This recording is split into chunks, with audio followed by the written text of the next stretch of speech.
Oh, hello. First, I want to start this video off by saying happy holidays. Thank you so much for tuning in. I want to talk a little bit about generational trauma. I've been posting a little bit about that this past week on my page, as well as do a reading of Father and Son, which is out today. This story is based on generational trauma, generational secrets. If we think of traits being passed down, right? So like, oh, you look like your mama. Oh, you look like so-and-so, or uncle whoever used to do this, or that person used to do this. So all those types of characteristics and genetics and, maybe even sickness that are passed down through generations. But also you think about things like abuse that may have been passed on. You think about things like racism, things like poverty, things like vices and tendencies. So these are all things that have happened in our bloodline that have possibly been placed on our laps. Father and Son contemplates about how much of our maybe pain or dysfunction that we feel in the present moment, how much of it is uniquely ours and how much of it has been passed down from people who have not been able to heal what they were experiencing and going in a different direction.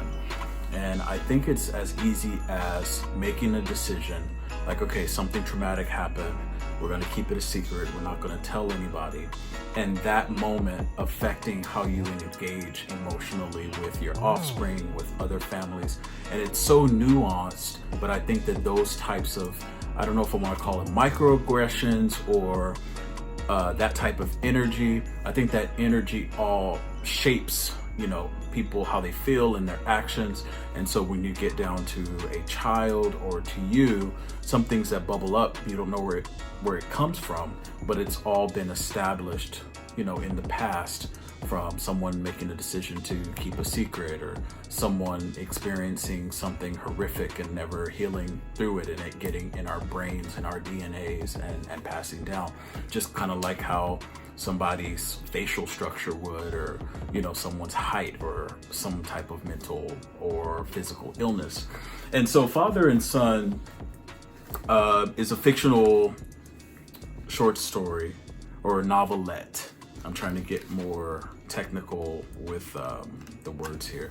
It's about 12,000 words, and it's about this man who finds a journal in his late father's storage unit.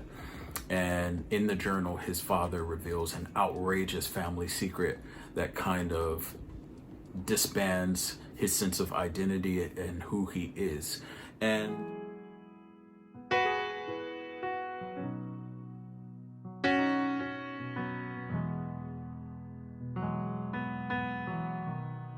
Christmas is.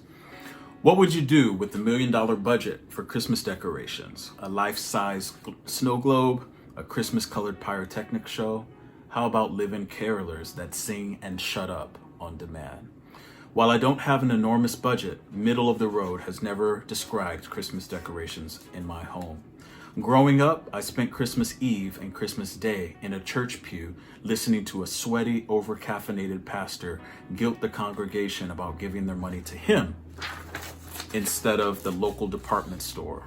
I vowed that every Christmas would be over the top, and this year there was no exception. 30 packs of flickering white holiday lights surround the house. Battery-operated candles in every window. Tinsel, garland, bows, and ribbons in the front yard's bushes and trees.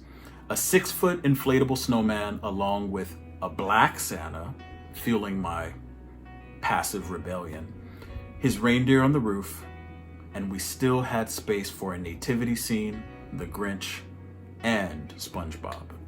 My son Avery and I created a festive scene without breaking any body parts. After completing the fall semester with a 4.0 GPA and a winning lacrosse season, my wife Sabin and I granted our son's wish for an over-the-top Christmas. Sabin, Caleb, my youngest son, nicknamed Biscuit, because he was obsessed with Pillsbury Southern Homestyle biscuits, transformed the inside of our home into a photo shoot ready winter wonderland.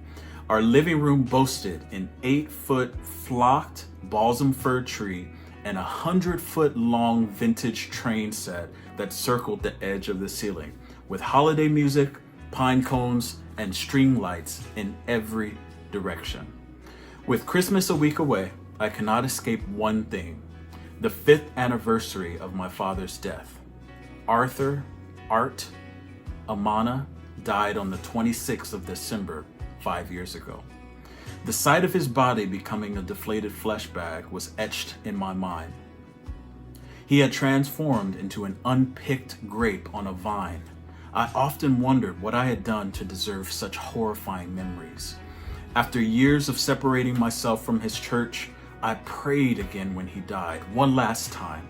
I waited for a reason. I needed to know why he died alone with no family around. I heard nothing like usual. My father was a vibrant, stubborn man. He was opinionated and had a zest for life. He was someone who could sell water to a well. He was just that personable and persuasive. He often had the loudest, most unpopular opinion in our neighborhood barbershop, and somehow everyone agreed with him by the time they left. Sometimes I don't know if my grief, which sometimes feels like anger, stemmed from watching cancer suck the life out of him, or if it was actual rage.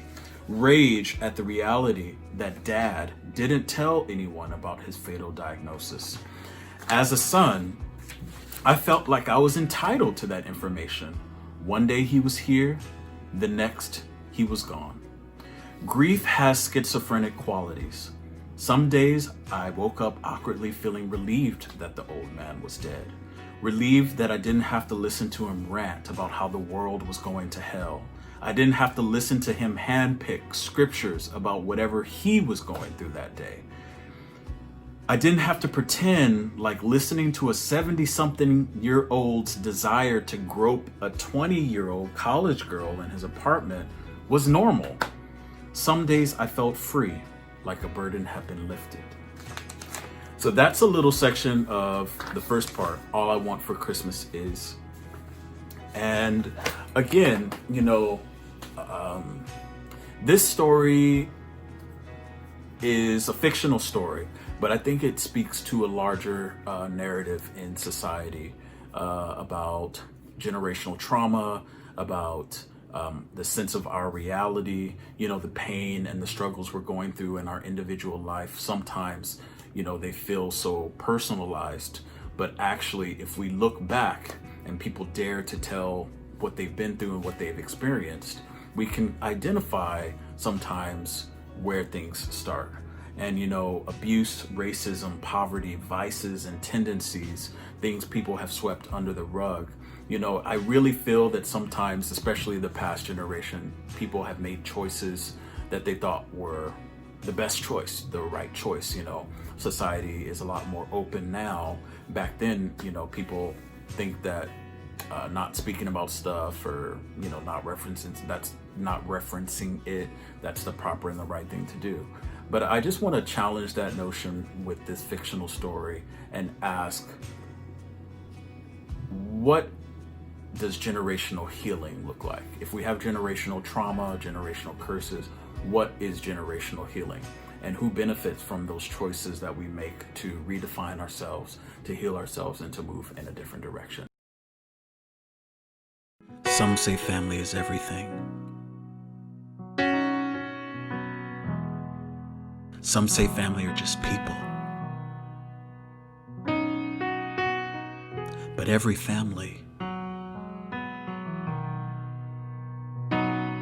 has secrets.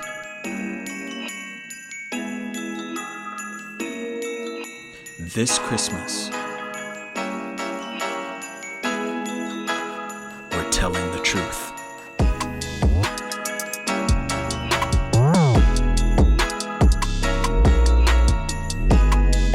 Award-winning author and musician Ross Victory presents Father and Son.